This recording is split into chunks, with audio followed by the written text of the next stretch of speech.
जय जगन्नाथ। आप सबका स्वागत है मेरे चैनल स्टोरी केस में।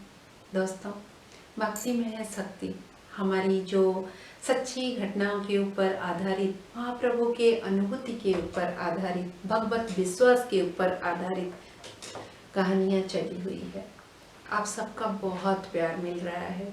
कमेंट सेक्शन में जगन्नाथ स्वामी नय पथगामी भव तुम्हें जब सुनती हूँ, जब पढ़ती हूँ, जय जगन्नाथ जब पढ़ती हूँ, मन को इतनी शांति मिलती है, दिल को इतनी खुशी होती है कि क्या बताऊँ। मुझे जैसे लगता है आप लोगों की कमेंट के जरिए मुझे महाप्रभु की आशीर्वाद मिल रही है। बस दोस्तों, यही चाहिए और कुछ नहीं। महाप्रभु की लीला अपरंपार है।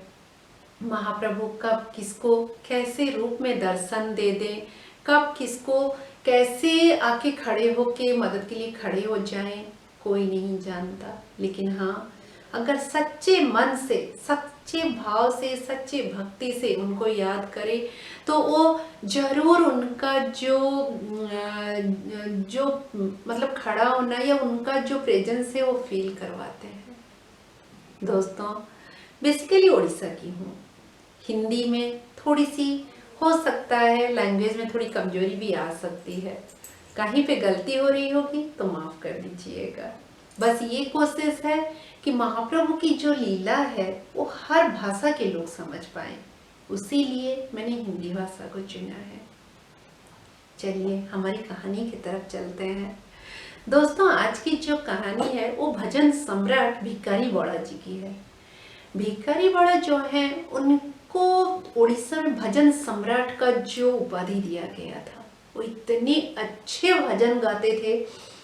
आज भी उनकी जो एक भजन कोठा भोगा किया अरे चका किया, ये जो भजन है ये कैसे लिखा गया, कैसे दुनिया में आया, कैसे उसको भिखारी बड़ा जी गाए, ये कहानी मैं पहले से अपलोड कर चुकी हूँ। आपको आई बटन पे मिल जाएगा, जरूर सुनिएगा। दोस्तों, भिखारी बड़ा बहुत ही फेमस सिंगर है, बहुत ही बड़े सिंगर हैं। वो मंदिर के कोई पंडा पंडियारी नहीं थे, कोई पुरोहित नहीं थे, लेकिन फिर भी महाप्रभु की एक सेवा का नाम है चामर सेवा, जिसके लिए कि भिखारी बड़ा जी को ही नियुक्त किया गया था।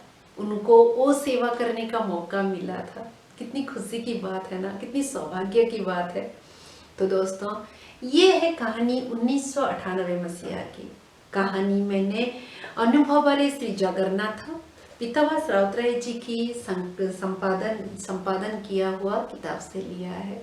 1998 मसीहा की घटना है ये। उस दिन रामनवमी था। भिखारी बड़ा जी सुबह उठ के नहा धो के तैयार होते हैं पूरी के लिए, मतलब निकलने के लिए। जब वो पूरी जाते हैं, महाप्रभु की चामरा सेवा वो काम के लिए जाते हैं, उस दिन वो बिना खाए जाते हैं, खाली पेट। और वहाँ पे जब उनका जो सेवा का काम खत्म होता है, महाप्रभु की दर्शन हो जाती है, सारा दर्शन हो जाता है, उसके बाद वो वहाँ से महाप्रसाद खा के और बड़ा खा के फिर घर आते हैं। उस दिन भी वही पहुँच गए। तिथि थी रामनवमी। मंदिर में बहुत ज़्यादा भीड़, और जाके अपना जैसे एज यूजुअल उन्होंने अपना चामरा सेवा का काम किया और काम करके महाप्रभु की दर्शन की। उसके बाद वो जाते हैं मतलब ऐसे आनंदा बाजार कि मैं जाऊँ अबड़ा खा लूँ, क्योंकि भूख बहुत तेज उनको लगी है, सुबह से खाए नहीं है और बहुत तेज भूख मतलब लगना शुरू हो गया है। जब आनंदा बाजार पहुंचते हैं, उस दिन पता चलता है कि आज तो मतलब अबड़ा ऐसे सुबह के टाइम में नहीं निकलेगा, आज शाम को 6 बजे के बाद निकलेगा। अब क्या करें, भूख तो तेज है। उस टाइम उनको कुछ नहीं दिख रहा है, उत्तर दक्षिण कुछ नहीं दिख रहा है, उनको सिर्फ है कि मुझे भूख तेज लगी है, मैं मतलब कैसे कुछ खाऊं। सुबह से खाए नहीं है, उनको चामरा सेवा जो करना है। ऐसे सोचते सोचते वो आके गरुड़ स्तंभ के पास पहुंच जाते हैं। और दोस्तों, जब गरुड़ स्तंभ के पास खड़े हैं, उस टाइम वो देखते हैं, लेकिन भूख तेज है, और ऐसे देखते हैं तो सामने से कोई एक लंबा चौड़ा इंसान जो कि एक पीला रंग का पूरा सिल्क के कपड़े का एक धोती पहना है, गले में एक पीला रंग का वही उत्तरीय डाला है, और शरीर में पूरा चंदन से लिपटा हुआ है उसका शरीर, जैसे वो चंदन में जैसे डिजाइन बनाते हैं ना, उसी तरह चंदन से पूरा वैसा शरीर में लिपटा हुआ है। शरीर से उनका चंदन, अगरू, इन सब की ना, तुलसी, इन सब की खुशबू भी आ रही है। और एक पत्ते में वो अबड़ा पकड़ के आए जा रहे हैं, किसकी तरफ? गरुड़ स्तंभ के पास जब भिखारी बड़ा खड़े हैं उनके तरफ। भिखारी बड़ा जी उनको फील हुआ, जैसे हमें फील होता है ना कोई हमारे तरफ आता है, उसी तरह भिखारी बड़ा जी वहां खड़े हो गए और उनको देखे, अरे ये इंसान शायद मेरी तरफ आ रहे हैं। फिर वो बोलते हैं, पास जब आके पहुंच जाते हैं भिखारी बड़ा जी के पास, बोलते हैं क्यों, भूख लगी है? तो बोलते हैं हाँ, क्या हुआ ना, ये लो अबड़ा खा लो, जो पत्ते में जैसे अबड़ा लेके आए हैं महाप्रसाद। दोस्तों, जो लोग नहीं जानते हैं उनको बता दो, महाप्रसाद को अबड़ा बोला जाता है। बोलते हैं लो लो अबड़ा खा लो। तो भिखारी बड़ा जी को इतना भूख कि वो सिर्फ एक शब्द पूछते हैं, कितना पैसा, कितना दूं आपको? पैसे की चिंता क्यों कर रहे हो? भूख लगी है ना, पहले खा लो, फिर उसके बाद पैसे दे देना, पहले पेट शांति हो जाए फिर पैसे दे देना। उतना बोल के वो उनके हाथ में पकड़ा देते हैं। भिखारी बड़ा जी उत्तर दक्षिण कुछ नहीं देखते, ऊपर नीचे कुछ नहीं देखते, उनको तेज भूख थी, वो सीधा खाना शुरू कर देते हैं दोस्तों। फिर वो बोलते हैं शांति से खाओ, मैं ना तुम्हारे लिए पानी लेके आता हूँ, बोल के वो वहां से पानी लेने चले जाते हैं। भिखारी बड़ा जी कुछ नहीं सोचते, बस खाते जाते हैं, खाते जाते हैं। जब उनका पेट थोड़ा भर जाता है, फिर सर उठा के देखते हैं, वो बोले थे पानी लेके आता हूँ, लेकिन वो आते नहीं है।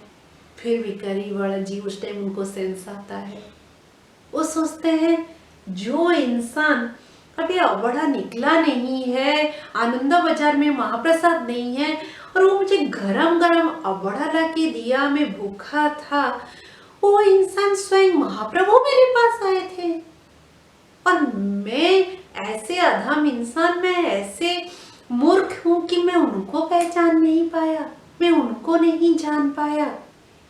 बहुत दुखी होते हैं, बोलते हैं मेरे पास आके मेरे महाप्रभु मुझे महाप्रसाद देके चले गए, मैं अपने पेट भरने में मशगूल रह गया, मैं उनके हाथ को थोड़ा चूम नहीं सका, मैं उनके पास, मेरे पास होकर वो मैं उनको मतलब फील नहीं कर पाया। अपने आप को बहुत कोसते हैं, लेकिन जो अश्रुओं की धारा है वो ऐसे बहते रहते हैं कि दोस्तों वो बंद ही नहीं होते। भिखारी बड़ा जी खुद बोलते हैं, महाप्रभु जी की जो ये करिश्मा है, जो मतलब उनकी सेवा के लिए जो मैं भूखा पेट आया था, वही अकेले समझ सकते हैं। भिखारी बड़ा जी की ये अनुभूति जब वो इसमें लिखते हैं तो वो खुद बोलते हैं, मैं अपनी अंतिम टाइम तक ये अनुभूति मैं भूल नहीं पाया, ना भूल पाएंगे कभी। दोस्तों, ये है उनकी लीला, कब किसको अपनी सेवा में नियुक्त कर लें, कब किसके लिए अबड़ा लेके पहुंच जाएं, तो कब किसी के लिए दवाई लेके पहुंच जाएं, कोई नहीं बोल सकता।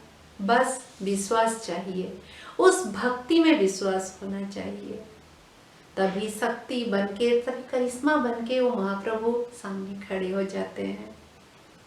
विश्वास हुआ, करना पड़ेगा, कहानी झूठ नहीं है, सच है।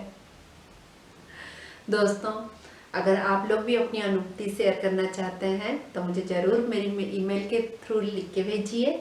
मेरी ईमेल आईडी जो है आपको डिस्क्रिप्शन बॉक्स में मिल जाएगी। चैनल को अगर अभी तक सब्सक्राइब नहीं किए हैं तो सब्सक्राइब कर दीजिए, और कहानी अच्छी लगती है या फिर आप भी चाहते हैं कि महाप्रभु की ये जो करिश्मा है, ये जो लीलाएं हैं, ये जो अनुभूति है, आप लोगों की फ्रेंड्स रिलेटिव जाने, तो ज़रूर शेयर कीजिए। एक नई अनुभूति के साथ, एक नई कहानी के साथ, एक नई सच्ची घटना के साथ जल्दी वापस आऊंगी। जय जगन्नाथ।